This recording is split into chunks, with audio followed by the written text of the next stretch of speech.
It's always amazing to me what athletes can accomplish.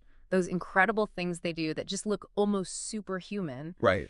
And, you always have to remember it's built on just layer upon layer of dedication and hard work. Yeah, it's inspiring to see for sure. Today, we're diving deep into the cycling world. Ooh, We're going to look at the data of one particular cyclist, Jim Roberts. cool. We've got a really fascinating collection of his data, everything from summaries of his daily rides to like his all-time best performances and even the types of bikes that he's using. So we can really get a complete picture Yeah, exactly. of his journey. It's going to be really cool. Yeah. So, when I was looking at this data, Yeah. what immediately stood out to me was just the sheer consistency and volume of his activities. Oh, yeah. It's one thing to have a few big rides, Right. but his data really paints a picture of someone who lives and breathes cycling. Lives and breathes cycling. Yeah. It's the sustained effort over time that's really compelling. Exactly. It's not just a one-off thing. Exactly. This is a lifestyle. So our goal in this deep dive is to really understand, what do Jim's numbers tell us about his style as a cyclist? Oh, interesting. The level of determination that he brings to his training, and even see how his accomplishments might compare to some of the legends of the sport. Oh, that'd be interesting. So for you listening, what we really want you to come away with is Yes. a clear sense of Jim's cycling profile, Right. an appreciation for the intense commitment that underpins achievements like these. I mean, dedication's everything, right? It is. You don't get to that level without it. Exactly. It's fascinating stuff. So where should we start? Let's see. Why don't we start with March of 2025? Okay. It looks like a particularly packed month for Jim. Okay, March 2025. He completed the March 10 Days Active Challenge. Okay, so just getting out there 10 times that month. Yeah, now on the surface, that sounds pretty straightforward. Yeah. But, it makes me wonder, is it just about getting out there 10 times? Or does it suggest something more about, his training rhythm? Yeah, that's a great question. Yeah. While simply being active for 10 days does show consistency, Right. it probably also points to a more structured approach to his training Oh, interesting. that prioritizes, maintaining a base level of fitness throughout the month. Instead of just, random bursts of activity? Exactly. Rather than, longer periods of inactivity followed by really intense bursts. Right. It suggests an understanding of the importance of regular activity Right. for long-term progress. It makes sense. Yeah. And then there's the March Cycling Elevation Challenge. Okay. He clocked in a massive 8,000 meters of climbing that month. Whoa. That's almost the height of Mount Everest. It is. It Yeah. is. But, accumulating that over a month, what kind of effort does that really represent? That's a huge amount of climbing, 8,000 meters in a single month. Yeah. It indicates a really highly developed aerobic system Wow. and likely some very dedicated training focused on building power on inclines. Right. It's not just about one big climb. It's repeated ascents, pushing against gravity day after day. Wow. That's incredible. It's crucial for both competitive cyclists, Right. but also, anyone tackling challenging terrain. Yeah. If you want to get up those hills, you got to put in the work. Absolutely. Yeah. And the distances he's covering are equally impressive. Oh, yeah. He crushed the March Ride 800K challenge. 800 kilometers. That's just shy of 500 miles in 1 month. That's a lot of miles. It is. It is. What does that kind of volume tell us about his training? That signifies a very high volume of endurance training. Right. To consistently cover that kind of distance requires significant time in the saddle, Yeah. a body that's adapted to that workload, Right. and likely a well-planned training schedule Wow. with consistent weekly mileage. So this isn't casual riding. No. This is someone seriously committed Yeah. to building and maintaining exceptional endurance. Absolutely. It's really remarkable. It is. Now, he also completed the March 400-minute challenge, Okay. which is over 6.5 hours of dedicated activity. That's a lot of time It is. dedicated to fitness. It sounds like his commitment extends beyond just cycling itself. Yeah, that 400-minute challenge suggests a broader commitment to overall fitness. It might include things like cross-training activities, Right. strength work, Mm-hmm. or other forms of exercise that complement his cycling. Right. It points to a really holistic approach to athletic development. So it's not just about being on the bike. Right. It's about overall fitness. Yeah, it's about being a well-rounded athlete. And it looks like he didn't stop there in March. Oh, really? He also ticked off the March Ride 200K challenge Go ahead. and the March Gran Fondo challenge. Gran Fondo, that's at least 100 kilometers, right? At least 100 kilometers in a single ride. So it paints this picture of someone who's not only consistently active, but also setting and achieving these ambitious goals across various ride lengths. Yeah, he's pushing himself in different ways. Exactly. It's not just about distance, it's about variety. Right, exactly. It's about challenging yourself in different aspects of cycling. And what's really interesting is that this high level of activity wasn't just a one-off in March. Oh, really? When we look back at February and January of 2025, we see similar patterns emerging. Okay. He again completed the February Cycling Elevation Challenge, this time with 7,000 meters. Okay. Still a lot of climbing. Right.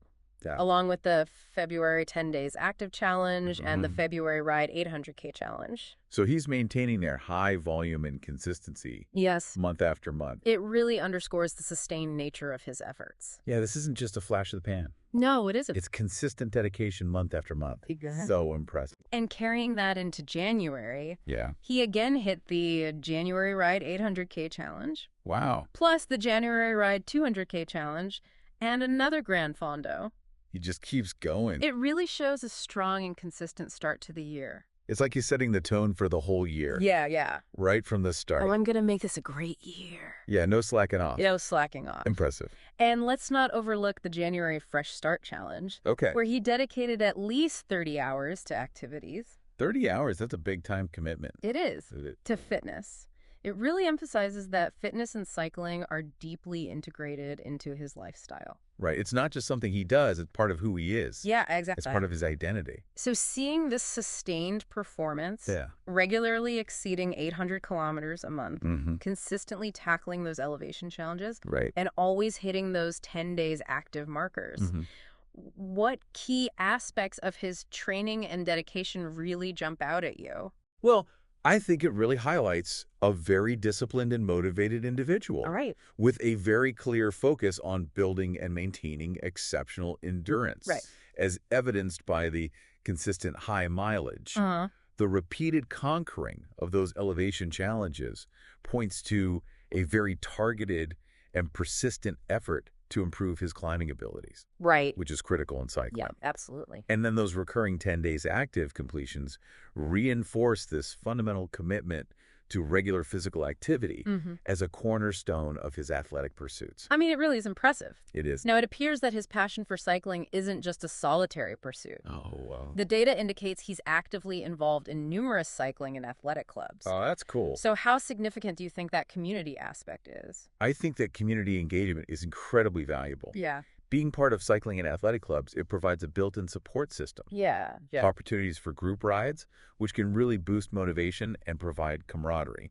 Shared goals with fellow enthusiasts. And maybe even a little healthy dose of friendly competition. Oh, yeah. That can push them further. Yeah. It's a powerful factor in long-term adherence to a demanding training regimen. Absolutely. Absolutely. You know, it's easier to stay motivated when you've got people around you who share your passion. Yeah, definitely. And are pushing you to be your best. Now, let's zoom in a bit on the specifics of his actual rides. Okay. Looking at the activity details from October 2024 to March 2025. Yeah. Something that immediately catches the eye is this mix of e-mountain bike rides alongside traditional mountain bike rides. Oh, interesting. So what can we infer from that combination? Well, it suggests a multifaceted approach to his riding. Okay. E-mountain bikes offer assistance, which allows for exploring more challenging terrain. Okay. Or covering longer distances with less physical strain. Right. Potentially focusing on technical skill development or just enjoying the scenery more. Right. The continued presence of those traditional mountain bike rides shows a commitment to building and maintaining that raw physical strength. Right. And honing those skills without electric assistance. So it's like he's getting the best of both worlds. Exactly. He's able to enjoy the challenge and the beauty of the sport in different ways. Yeah, it's about having options and tailoring the experience to his goals. And if we look at his recent activities, we see a number of these shorter to moderate distance rides with varied elevations. We have examples like E-Alapichu CW, power lines to lot, and E-switchbacks top to bottom. Those sound fun. They do. They do all e-mountain bike rides that are relatively concise, but include some climbing. So what might be the focus of these types of rides? These shorter e-bike rides, often with those smaller but significant elevation changes, are likely focused on the more technical aspects of mountain biking. Oh, interesting. Navigating challenging trails. Practicing specific maneuvers like switchbacks. And potentially enjoying those faster descents. Made possible by the electric assist. I mean, the names themselves hint at more technical terrain, suggesting a focus on skill refinement. It makes sense. But then we see a ride called Spoon, which was a traditional mountain bike ride, and it involved a really significant elevation gain. So no electric assist on this one. No. So purely his own power. Yeah, that seems to stand out in contrast to those shorter e-bike sessions. Yeah, definitely. That's quite a difference. It is. What do you make of that?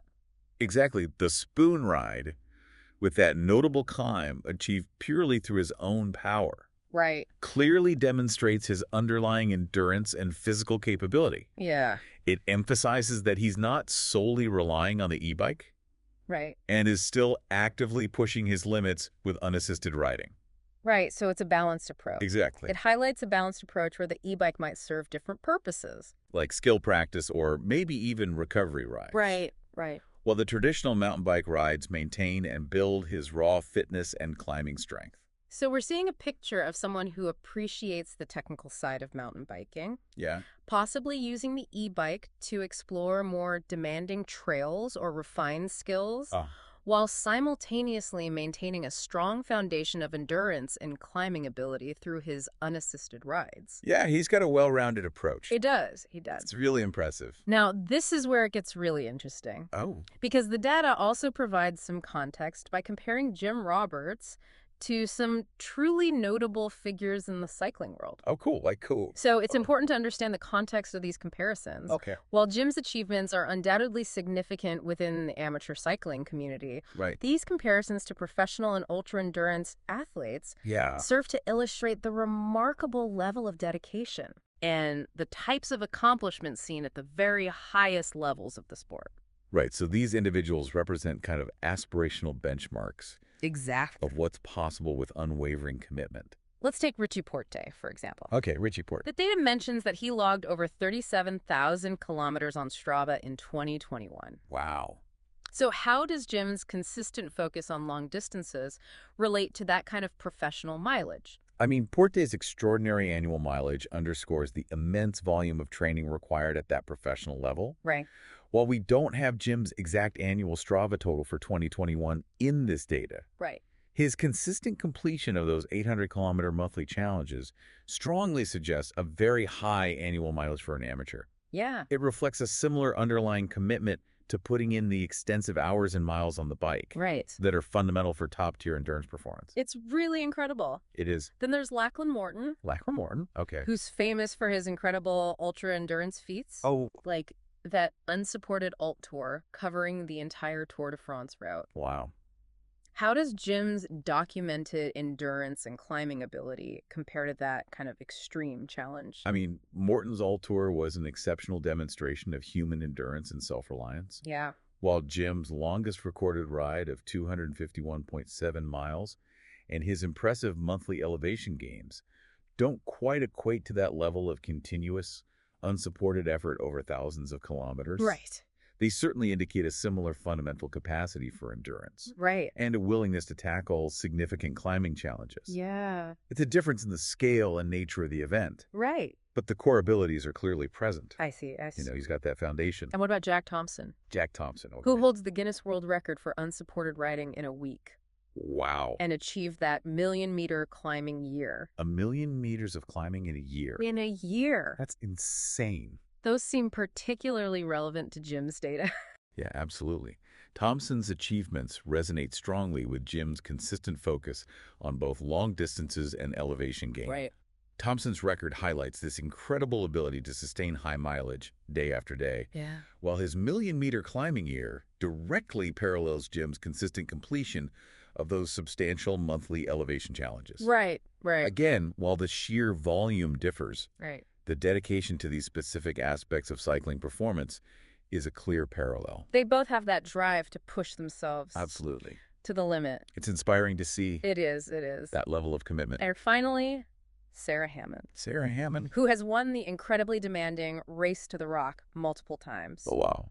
That's an approximately 3,000-kilometer race each time. 3,000 kilometers. That's incredible. It's a huge undertaking. It is. What does that say about her abilities? Hammond's repeated victories in such a grueling ultra-endurance race speak to exceptional resilience, mental fortitude, and the ability to sustain high mileage over very challenging terrain for extended periods. This echoes Jim's consistent accumulation of high monthly mileage. And suggests a similar underlying level of mental and physical toughness, even if applied to different types of cycling pursuits or personal goals. So while Jim might not be competing in these professional or ultra-endurance events, his data really does demonstrate a level of dedication and achievement that allows us to draw these meaningful parallels to these incredible athletes. It's all about that underlying commitment to pushing physical limits and striving for significant endurance accomplishments. Absolutely. It's amazing what the human body can do when you push it. It is. Now let's try to quantify this determination even further. We have some athlete performance analysis here. Looking at his activity over the last 4 weeks and his all-time statistics. Let's dive in. So over the most recent 4 weeks, Jim has averaged 4 cycling activities per week. 4 activities a week? That's consistent. Covering a substantial 182.7 miles. Wow. With an impressive 5,648 feet of elevation gain. That's a lot of climbing each week. It is. Wow. All while dedicating over 11 hours to training each week. 11 hours a week. That's serious dedication. It is. So this isn't someone who just trains sporadically. No. This is a sustained and significant weekly commitment. And when we look at the comparison athlete in the data, who shows no activity during that same period, it really emphasizes Jim's remarkable consistency. He's not letting anything get in the way of his training. It's really inspiring. It is. And looking beyond that recent snapshot, his notable personal achievements are truly impressive. Let's hear them. A longest single ride of over 250 miles. 250 miles, that's a huge ride. A single climb gaining over 2,000 feet.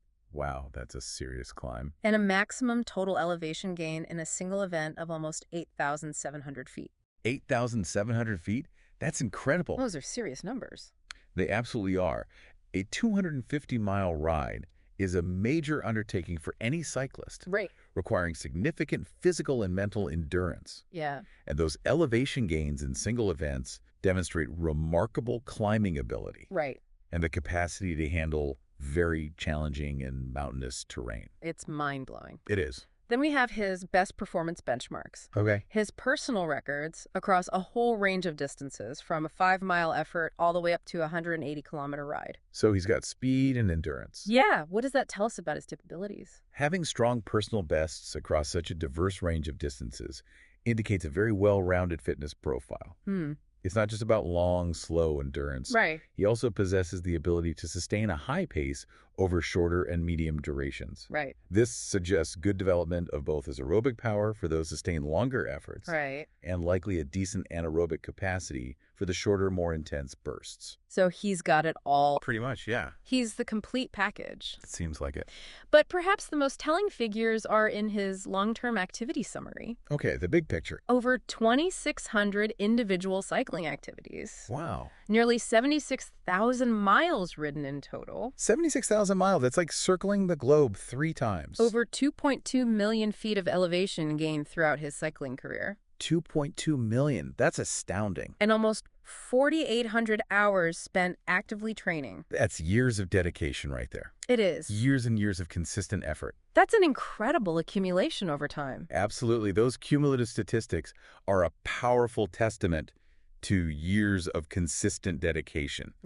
And a deep-seated passion for cycling. To accumulate that much distance, elevation, and training time requires an extraordinary level of commitment and consistency maintained over many years. It's incredible. It really signifies that cycling is not just a casual hobby for Jim. Right. It's a significant and integral part of his life. It's a way of life. It is. It is. It's fascinating to consider how his choice of equipment might reflect his overall cycling style and training focus. Yeah, the tools of the trade. He utilizes a really diverse array of bikes, from indoor training setups on platforms like Zwift to road bikes, gravel bikes, and multiple mountain bikes, including an e-bike. So he's not limiting himself to just one type of riding. Right, exactly. The variety of equipment strongly suggests versatility and different training objectives. Right, right.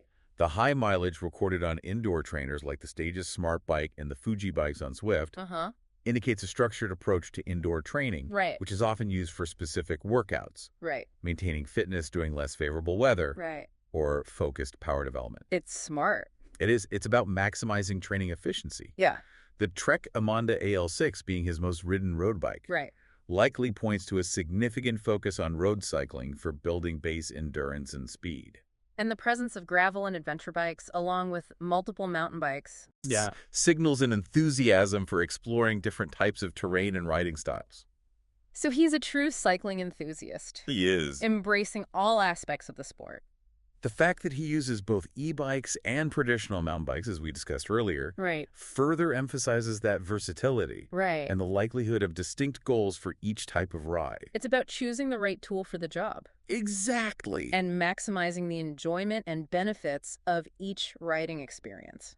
So his equipment choices aren't just a random collection. No. They reflect a deliberate engagement with different facets of cycling. He's curated his collection to support his diverse cycling interests. The indoor bikes for structured workouts. Road bikes for endurance and speed. Gravel bikes for mixed terrain adventures. And mountain bikes, both assisted and unassisted, for off-road exploration and technical skill development. He's got it all covered. Even the mention of other activities like skating and paddleboarding suggests a broader athletic mindset. Yeah, he's not just a cyclist. And a commitment to staying active across different disciplines. He's an all-around athlete. So as we bring it all together, what would you say are the most prominent strengths that emerge from this deep dive into Jim Roberts' cycling data? Well, based on everything we've examined, his key strengths are exceptional cycling endurance. A remarkable climbing ability demonstrated by those consistent elevation gains. An outstanding level of disciplined consistency in his training routine. Evident in those monthly challenges and weekly activity. A strong connection to the cycling community. Which likely provides valuable support and motivation. Absolutely. And a clear versatility across different cycling disciplines. Supported by his diverse equipment choices. We also see indications of a dedication to developing those technical mountain biking skills alongside his endurance capabilities. It's truly remarkable. This in-depth look at Jim Roberts' cycling data paints a really compelling picture of an incredibly dedicated and highly accomplished amateur cyclist. Yeah, he's setting a high bar for the rest of us. He is. He is. The parallels we've been able to draw to the commitment and achievements of professional and ultra-endurance cyclists really highlight the extraordinary level of his passion and effort. Yeah, it's inspiring to see that kind of dedication. It is. It is. It makes you think about what's possible. It does. It does. When you set your mind to something. So it leaves you contemplating what truly fuels such consistent dedication. And what personal goals might underpin these remarkable achievements. Yeah, what drives him. What drives him. Yeah. And perhaps for you listening, this deep dive might inspire you to consider what your own data. In whatever area of your life. Might reveal about your own passions and the drives that motivate you. It's always good to reflect on our own journeys. It is. It is. And see what we can learn from others. Absolutely. Thanks for joining us. It's been a pleasure. Until next time. Keep riding. Yeah, keep riding.